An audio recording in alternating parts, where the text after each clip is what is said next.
मनोबुद्ध्यहङ्कारचित्तानि नाहं न च श्रोत्रजिह्वे न च घ्राणनेत्रे न च व्योमभूमिर्न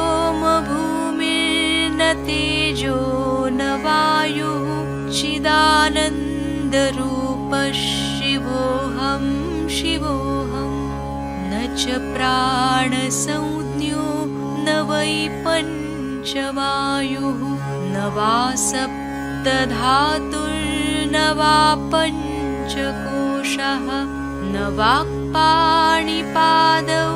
न चोपस्थपायु चिदानन्दरूपः शिवोऽहं शिवोऽहं न मे द्वेषरागौ न मे लोभमोहौ मदो नैव मे नैव मात्सर्यभावः न धर्मो न चार्थो न कामो न मोक्षः चिदानन्दरूपः शिवोऽहं शिवोऽहं न पुण्यं न पापं न सौख्यं न दुःखं न मन्त्रो न तीर्थो न वेदा न यज्ञः अहं भोजनं नैव भोज्यं न भोक्ता चिदानन्दरूपः शिवोऽहं शिवोऽहं न मे मृत्युशङ्का न मे जातिभेदः पिता नैव मे नैव माता न जन्म न बन्धुर्न मित्रं गुरुर्नैव शिष्यः चिदानन्दरूपः शिवोऽहं शिवोऽहम् अहं निर्विकल्पो निराकाररूपो विभुर्व्याप्य सर्वत्र सर्वेन्द्रियाणां सदा मे समत्वं न मुक्तिर्न बन्धः चिदानन्दरूपः शिवोऽहं शिवोऽहं चिदानन्दरूपः शिवोऽहं शिवोऽहं चिदानन्दरूपः शिवोऽहं शिवोऽहं साक्षात् श्री आदिशक्ति माताजी श्री निर्मला देव्यै नमो नमः।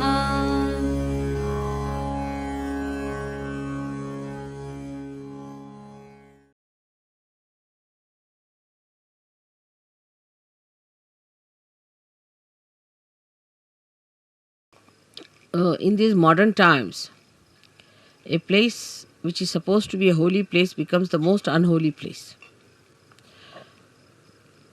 It's such a topsy-turvy condition these days. And when we are trying to establish something very fundamental, it's like a little seedling that has to come out of the stones. It has to fight lots of things, so we have to keep our brains intact and be sensible about everything and try to see what we can achieve through our patience and understanding. It's very important. Today I think is a very great day for all of us, because this place is the place of Virat, of Sri Vithala. It's the place where Sri Vithala appeared to a devoted son, and when he asked him that you better stand on a break, he stood there. And they say that he stood there waiting. Some people say that the statues that we see came out of the Mother Earth on this sand. And that's what Pundarikaksh carried, saying that these are the ones who came to see my see me and my parents. I was busy with them. So they are standing on the same brick which I threw.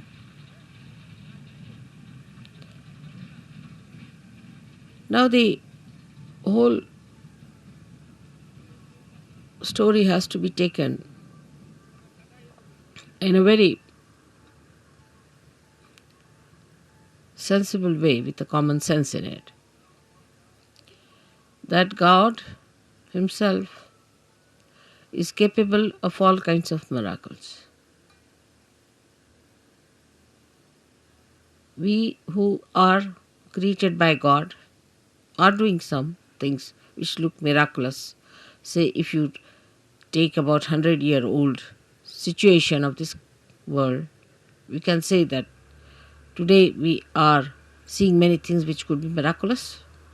100 years back, nobody could have thought that you could have all these arrangements done here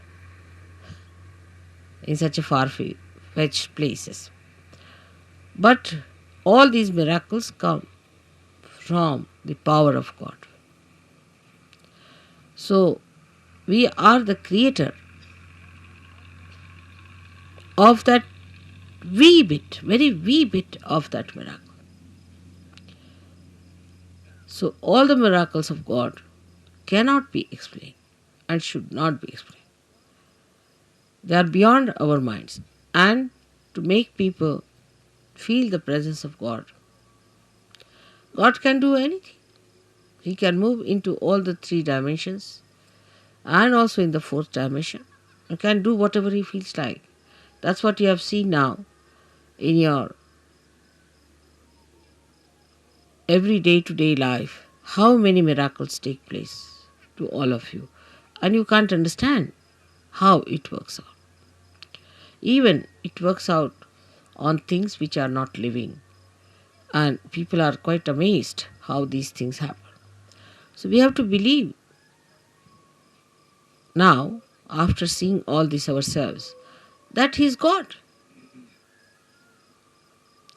And He can do anything that He feels like. And we are nothing. We are nothing. There should be no rationality about it, of understanding God's miracles. How can it be? How could it be? You can't explain. Only when you achieve that state of mind, where you believe through your experiences that God is all powerful.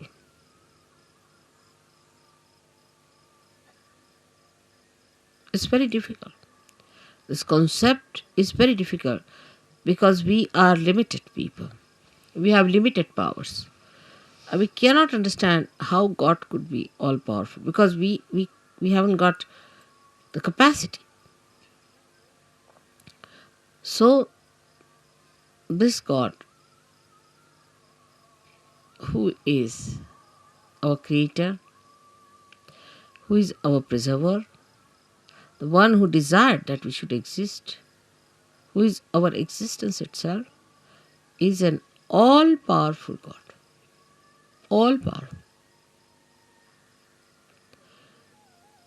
He can do whatever He likes with you. He can create another world. He can destroy this world.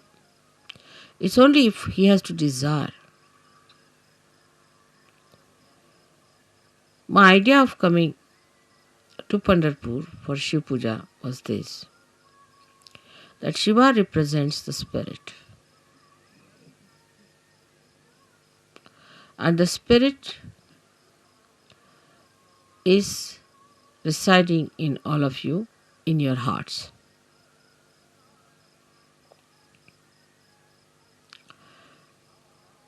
The seat of Sadashiva is on top of your head, but is reflected in your heart. Now your brain is the Vittala.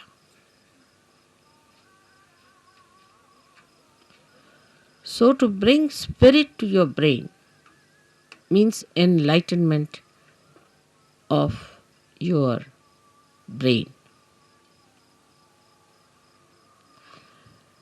Enlightenment of your brain means the limited capacity of your brain has to become unlimited in its capacity to realize God. I will not use the word understand, but to realize God. How powerful He is, how miraculous He is, how great He is. The another is that the brain of man can create, of course, out of the dead. But when the spirit comes into brain, then you create living things, living work of Kundalini. Even the dead start behaving like living because you touch the spirit in the dead. Like the nucleus inside every atom or a molecule has the spirit of that molecule. And if you become your spirit, we can say the brain of a molecule or an atom is like the nucleus, body of the nucleus. But the one that controls the nucleus is the spirit that resides within the nucleus. So now you have got the attention or the body,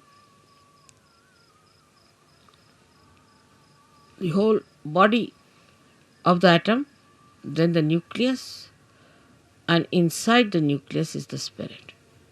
In the same way, we have this body, the attention of the body. And then we have the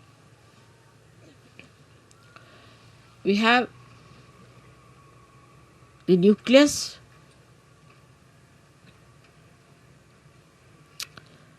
is the brain. And the spirit is in the heart. So the brain is controlled through the spirit. How? That around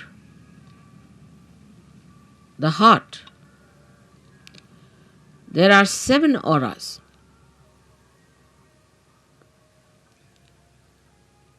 Which can be multiplied into any number. 7 raised to power 1600, which are the ones which watch the 7 chakras raised to power 1600. 16,000, sorry. Now this spirit is watching through this aura. Watching, I am again saying watching. Through this aura. Can you sit down?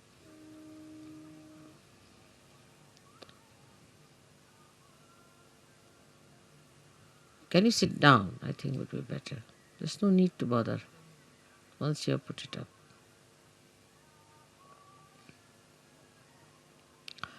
This aura is watching the behavior of your 7 centers in your brain. Is also watching all the nerves that are working in the brain. Watching again. But when you bring the spirit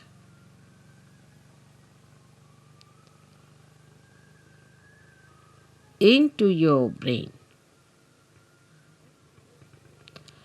then you go 2 steps ahead. Because when your Kundalini rises, she touches the Sadashiva, and Sadashiva informs the spirit. Informs in the sense reflects in the spirit. So that's the first state where the watching auras start communicating to your different chakras in the brain and integrating it. But when you bring your spirit to your brain, this is the second state. Then you really become self-realized in the full way. In the full way. Because then yourself, that is the spirit, becomes your brain. Action is very dynamic. It opens then the 5th dimension in the human being. First, when you become realized, collectively conscious, and start raising the Kundalini, you cross the 4th dimension. But when your spirit comes into your brain, then you become the 5th dimension, means you become the doer.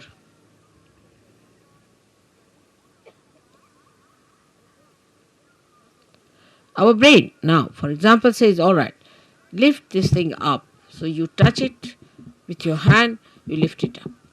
You are the doer. But when the brain becomes the spirit is the doer. And when spirit is the doer, then you become a complete Shiva, self-realized. In that state, if you get angry, you are not attached.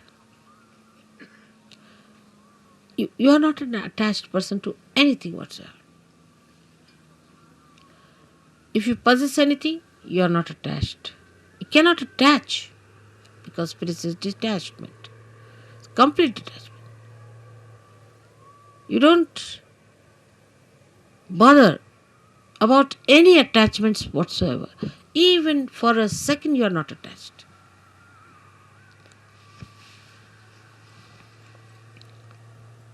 Now, I would say, to understand the detachment of spirit, we should study ourselves very well, clearly.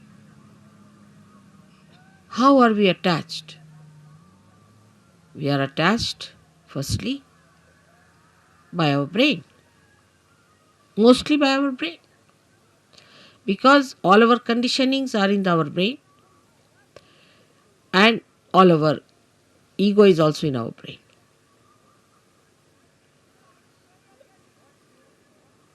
So all emotional attachments are through our brain and all our egoistical attachments also are through our brain. That's why it is said that after realization one must try to practice the Shiva Tattva by practicing detachment. जरा मला शाल दे. तसं शिवाची फार थंड असणार सगळं. Now, how do you practice this detachment? सगळ्यांना English समजता आहे ना थोडं थोडं? Because we get attached to something, of course through our brain, but through our attention.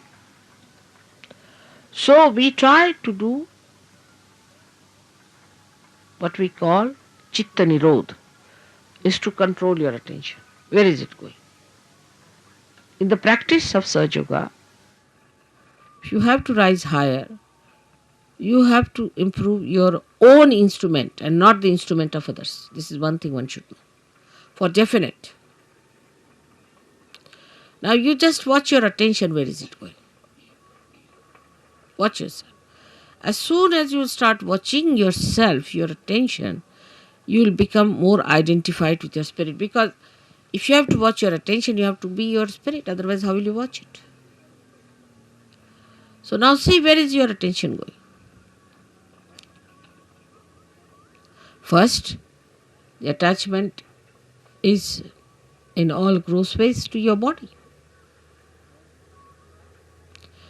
So we see Shiva, there is no attachment to his body. He sleeps anywhere. He goes to the cemeteries and he sleeps there. Because he's not attached, he can never be caught up by any booths or anything, nothing of the kind. He's detached.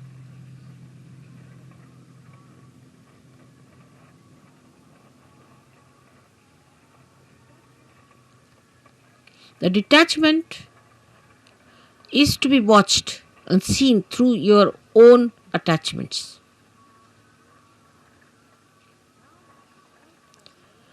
Now, because you are realized souls, not yet, the spirit has not come into your brain, of course, but still you are realized souls. So what you can do is at least to watch your attention, you can do that. You can watch your attention very clearly by seeing where your attention is going. And then controlling your attention also you can do. Very simple. To control your attention, you have to just remove your attention from this to that. Try to change your priorities. All this has to be done now, after realization, a complete detachment. So the body demands comfort. Try to make body uncomfortable a little bit. Try.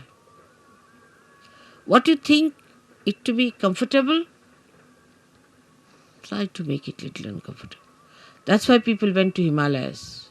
See, coming to this place itself has caused us a lot of problems. But going to Himalayas, you can imagine.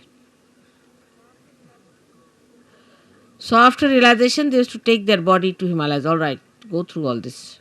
Let's see how you act. So what you call the penance side starts now. In a way, it's a penance which you can do very easily because now you are realized souls. With enjoyment, little. Try to make this body. For Shiva, it doesn't matter whether he is in a cemetery or in his own Kailasha or anywhere.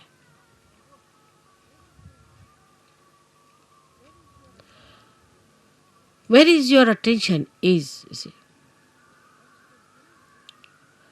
That your human attention is hopelessly bad.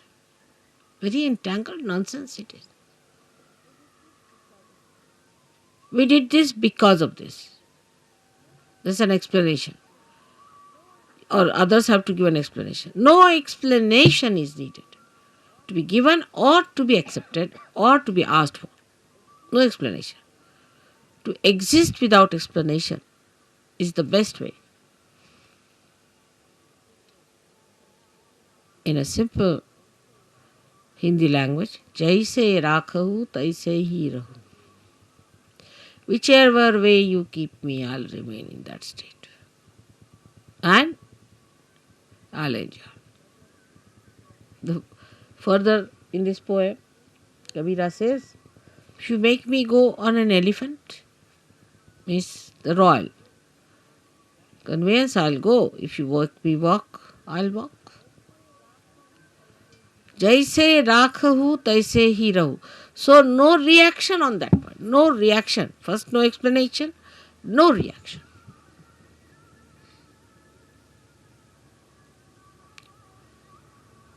Now, second is about food. So that's the first seeking human beings had as animals. No attention on food.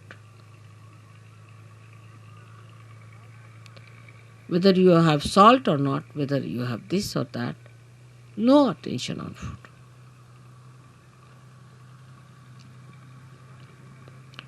Actually, you should not remember what you ate this morning.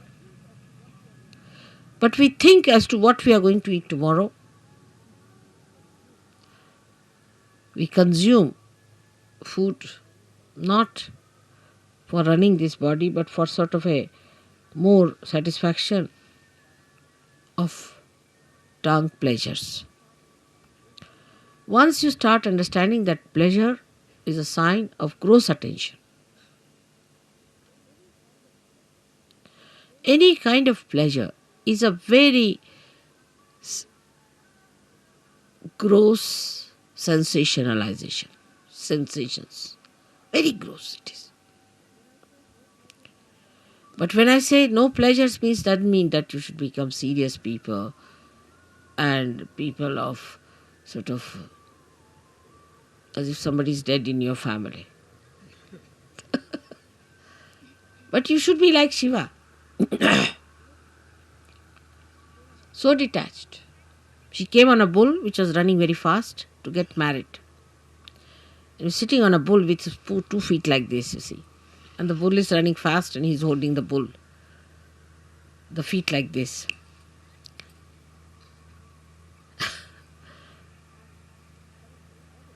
And he's coming for his wedding.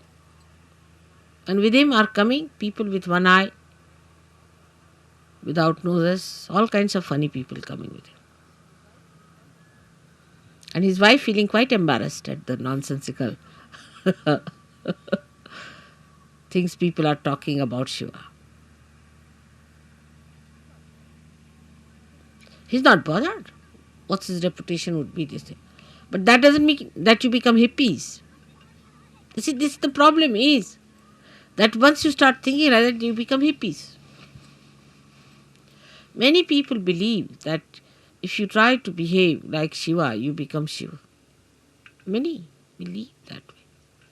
That if you take ganja, you become Shiva, because Shiva is to take ganja, because he was consuming all that to finish off from this world. For what does it matter whether it's a ganja or anything? Give him anything, he'll never get drunk. No question. He's consuming all that. Or they think if they live like Shiva, the way he was detached about things, least bothered about his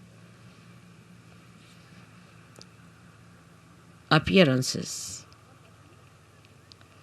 What appearance Shiva needs is that whatever he appears as is beauty.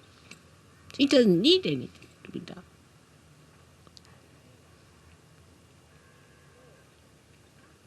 So, attachment to anything is ugliness. It's ugliness. It's nonsense. But you can dress up whatever way you like. Or even if you are in the most ordinary dress, you look the most magnificent person. But it's not that if you say that, all right, so in these circumstances, let us go about on one sheet wrapped around. The beauty that has evolved within you through spirit gives you that power that you can wear whatever you feel like. Makes no difference to your beauty. Your beauty is there all the time. But have you achieved that state? And that state only you achieve when your spirit enters into your brain. With ego-oriented people is more difficult. And that's why they cannot enjoy things. At the slightest pretext, they topple down. And spirit, which is the source of joy, just doesn't come, doesn't show. The joy is beauty. The joy itself is beauty. But that is a state one has to achieve. Attachments come by various methods. If you go a little ahead with it, then you have attachments of your family. What will happen to my child? What will happen to my husband? What will happen to my mother, to my wife? This, that nonsense. Who is your father and who is your mother? Who is your husband and who is your wife? For Shiva, he doesn't know all these things. To him, he and his power are inseparable things. So he stands as singular personality. There's no duality. When there is duality, then only say, my wife. You can't say, my nose, my ears, my hands, my. Go deep down. Till you say my, there is some duality.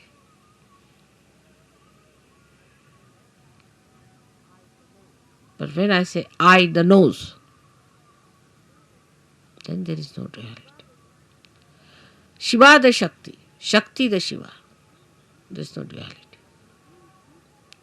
But we live throughout on our duality, and because of that there is an attachment. If there is no duality, what is the attachment? If you are the light and you are the lamp, then where is the duality? If you are the moon and you are the moonlight, then where is the duality? If you are the sun and you are the sunlight, you are the word and you are the meaning, then where is the duality? But when there is this separation, there is duality. And because of this separation, you feel attached. Because if you are that, how will you be attached? Do you see that point? Because there is a difference and a distance between you and yours. That's why you get attached to it. But it's me. Who is the other? This whole universe is me. Who is the other? Everything is me. Who is the other? But it's not that it's a brain wave or an ego brain wave. So who is the other? Nobody. That's only possible when your spirit comes into your brain and you become part and parcel of Virat itself. Virat is the brain, as I told.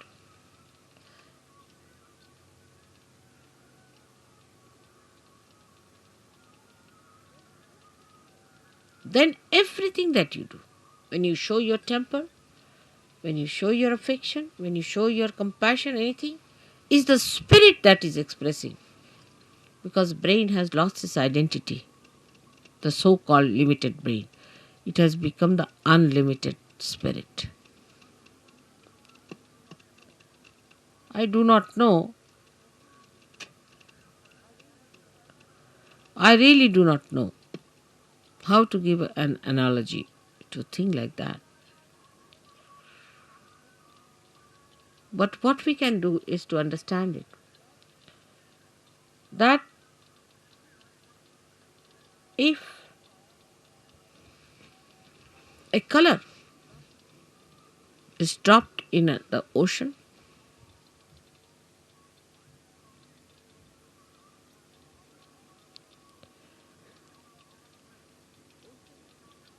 the ocean becomes colorful.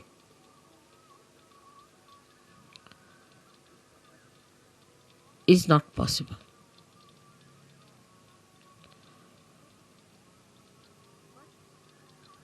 But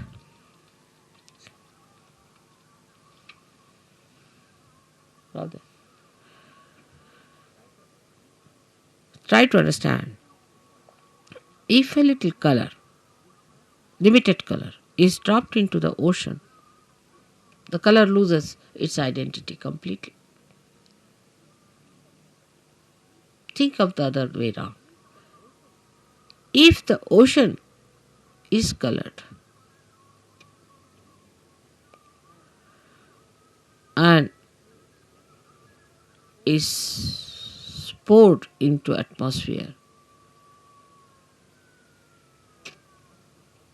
or onto any part, any little wee bit, or onto any spot, onto any atom or anything, it all becomes colorful. So the spirit is like the ocean which has the light in it. And when this ocean pours into the little cup of your brain, the cup loses its identity and everything becomes spiritual.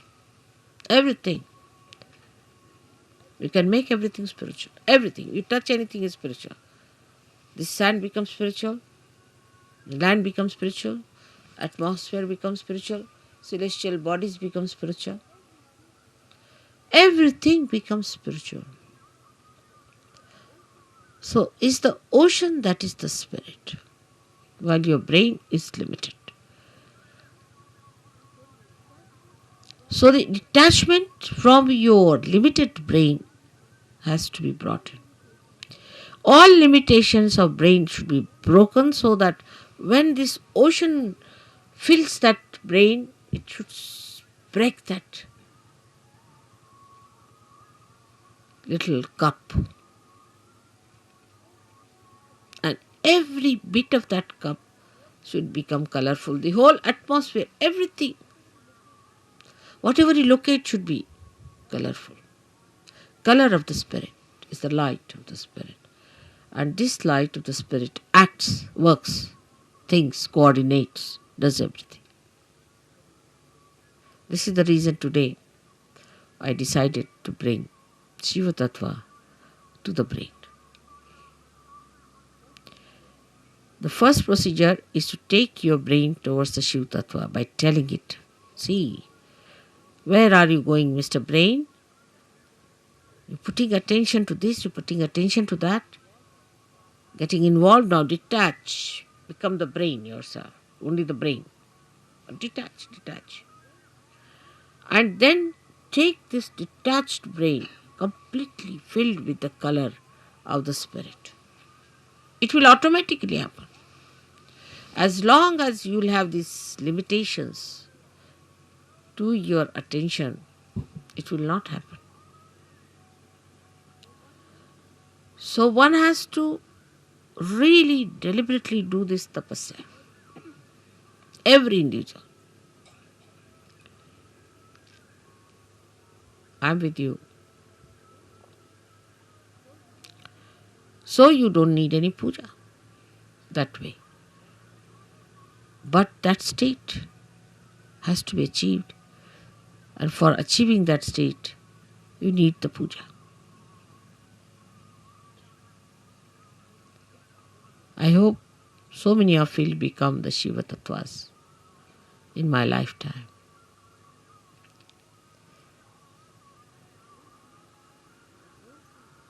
But don't think I'm asking you to suffer. There is no suffering in this kind of an ascent. If you understand that this is the complete joy state, that is the time when you become Nirananda. That's the joy named in the Sahasrara. The name of the joy is Nirananda, and you know your mother's name is Nira. So you become Nirananda.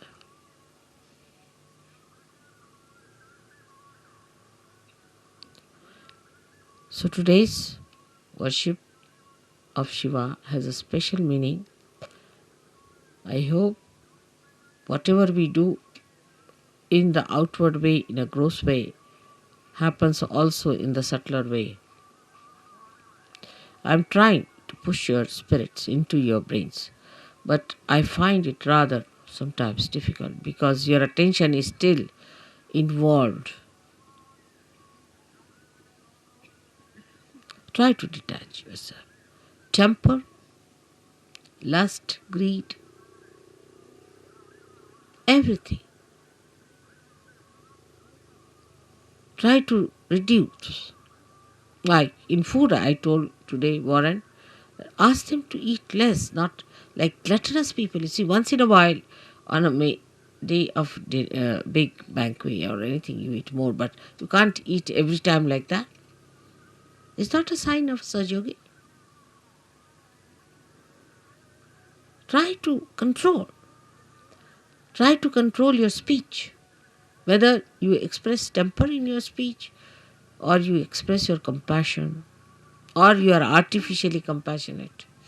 Try to control. I know some of you may not do much. It's all right. I'll try to tell you many a times. I'll try to help you. But most of you can do it. And you should try that. So on a deeper level from today we start our Sahajyoga, where some of you may not attain, but most of you should try to go deeper. Everyone. For that you don't need persons who are very well educated or well placed. No, not at all. But people who meditate, dedicate, go deeper, because they are like the first roots which have to reach for others much deeper so that others can follow.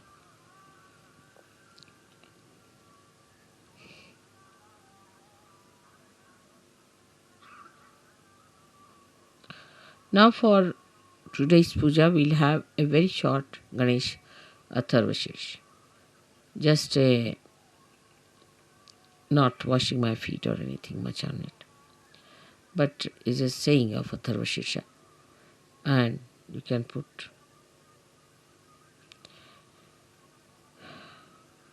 म्हणजे शिवपूजेला पाय वगैरे धुवायची काही गरज नाही, कारण ते शुद्धच आहे. Shiva is all the time clean, pure, immaculate. So what are you going to wash the immaculate? One may say that, Mother, when you wash your feet, we get your vibrations in the water, but so detached that there's no need to wash at a state where you get completely washed, completely cleaned out.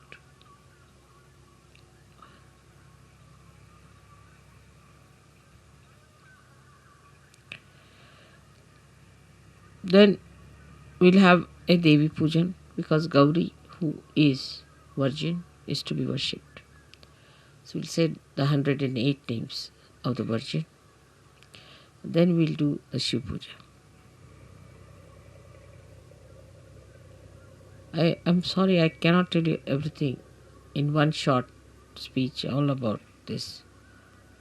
But detachment must start expressing itself in your realization. Detachment. What is surrendering is nothing. Because when you are detached, you are surrendered. Automatically. When you are holding on to other things, you are not surrendered. That's all. What is there to surrender me? I am such a detached person, I don't understand all that. What am I to get out of you? I am so detached. Nothing.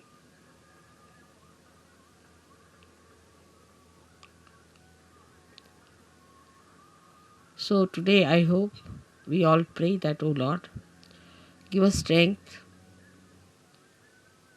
and that source of attraction by which we give up all other attractions of all the pleasures of joy, of ego, of everything that we think of. But we should fall into the pure joy form of the Shiva Tattva. Absolutely. I hope I have been able to explain to you why I am here today and why today is a very big day. You all who are here are especially very lucky people who should think that God has been kind to you, that He has chosen you today to be here to listen to this.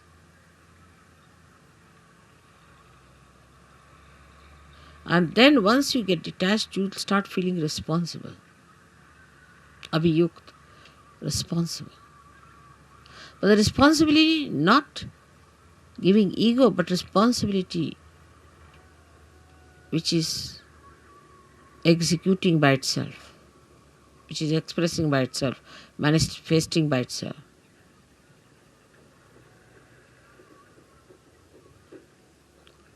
May God bless you. ॐ त्वमेव साक्षात् श्री शिवपार्वती साक्षात् श्री आदिशक्ति माताजी श्री निर्मला देव्यै नमो नमः। करचरणकृतं वा कायजं कर्मजं वा श्रवणनयनजं वा मानसं वा पराणम् विहितमधिहितं वा सर्वमेतत्क्षमस्व। जय जय करुणाब्धे श्रीमहादेव शम्भो। जय जय करुणाब्धे श्रीमहादेव शम्भो। जय जय करुणाब्धे श्रीमहादेव शम्भो। ॐ त्वमेव साक्षात् श्री शिवपार्वती साक्षात् श्री आदिशक्ति माताजी श्री निर्मला देव्यै नमो नमः।